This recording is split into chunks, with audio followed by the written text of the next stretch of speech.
ಭಗವದ್ಗೀತೆ ಅಧ್ಯಾಯ 1 ಕುರುಕ್ಷೇತ್ರ ರಣರಂಗದಲ್ಲಿ ಸೇನಾವಲೋಕನ. ಶ್ಲೋಕ 1. ಧೃತರಾಷ್ಟ್ರ ಉವಾಚ. ಧರ್ಮಕ್ಷೇತ್ರೇ ಕುರುಕ್ಷೇತ್ರೇ ಸಮವೇತಾಯುತ್ಸವಃ ಮಮಕಾಃ ಪಾಂಡವಶ್ಚೈವ ಕಿಮಕುರ್ವತ ಸಂಜಯ.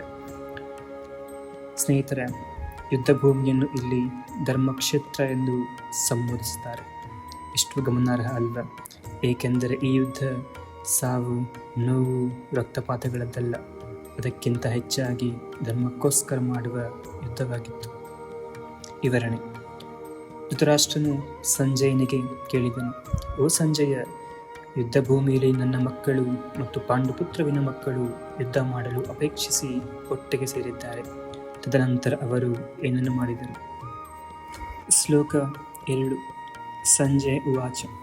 ದೃಷ್ಟ್ವಾತು ಪಾಂಡವಾನೀಕಂ ವ್ಯೂಢಂ ದುರ್ಯೋಧನಸ್ತದ ಆಚಾರ್ಯಮುಪಸಂಗಮ್ಯ ರಾಜ ವಚನಮಬ್ರವೀತ್.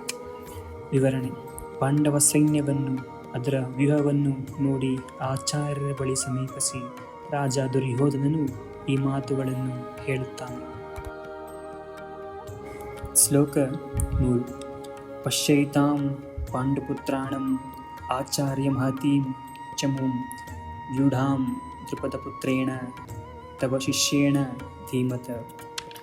ಸ್ನೇಹಿತರ, ಇಲ್ಲಿ ದ್ರುಪದನ ಪುತ್ರ ಎಂದರೆ ದೃಷ್ಟದ್ಯುಮ್ನ. ಪಾಂಡವ ಸೇನೆಗೆ ವ್ಯೂಹವನ್ನು ಅವನೇ ರಚಿಸಿರುತ್ತಾನೆ. ವಿವರಣೆ. ನೋಡಿ ಆಚಾರ್ಯರೇ, ಆ ಪಾಂಡುಪುತ್ರರ ಮಹತ್ತರವಾದ ಸೇನಾಬಲವನ್ನು, ಆ ನಿಮ್ಮ ಬುದ್ಧಿವಂತ ಶಿಷ್ಯ ದ್ರುಪದನ ಪುತ್ರ ಅವರಿಗೋಸ್ಕರ ರಚಿಸಿರುವ ವ್ಯೂಹವನ್ನು. ಶ್ಲೋಕ 4. ಅತ್ರ ಶೂರ ಮಹಾಶ್ವಾಸ ಭೀಮಾರ್ಜುನ ಸಮಾಯುಧಿ ಯುಧಾನೋ ವಿರಾಟಶ್ಚ ದ್ರುಪದಶ್ಚ ಮಹಾರಥಃ. ವಿವರಣೆ. ಶೂರರಿದ್ದಾರಲ್ಲಿ, ಮಹಾನ್ ಬಿಲ್ಗಾರರಿದ್ದಾರಲ್ಲಿ, ಅವರೆಲ್ಲರೂ ಯುದ್ಧದಲ್ಲಿ ಭೀಮಾರ್ಜುನರ ಶಕ್ತಿಯಷ್ಟು ಸಮಾನರಾದವರು. ಯೂಧನ, ವಿರಾಟ, ದ್ರುಪದ ಇವೆಲ್ಲರೂ ಸಹ ಮಹಾರಥರೇ. ಶ್ಲೋಕ 5. ದೃಷ್ಟಕೇತುಶ್ಚೇಕಿತಾನಃ ಕಾಶಿರಾಜಶ್ಚ ವೀರ್ಯವಾನ್ ಪುರಜಿತ್ ಕುಂತಿಭೋಜಶ್ಚ ಶೈಬ್ಯಶ್ಚ ನರಪುಂಗವ. ವಿವರಣೆ.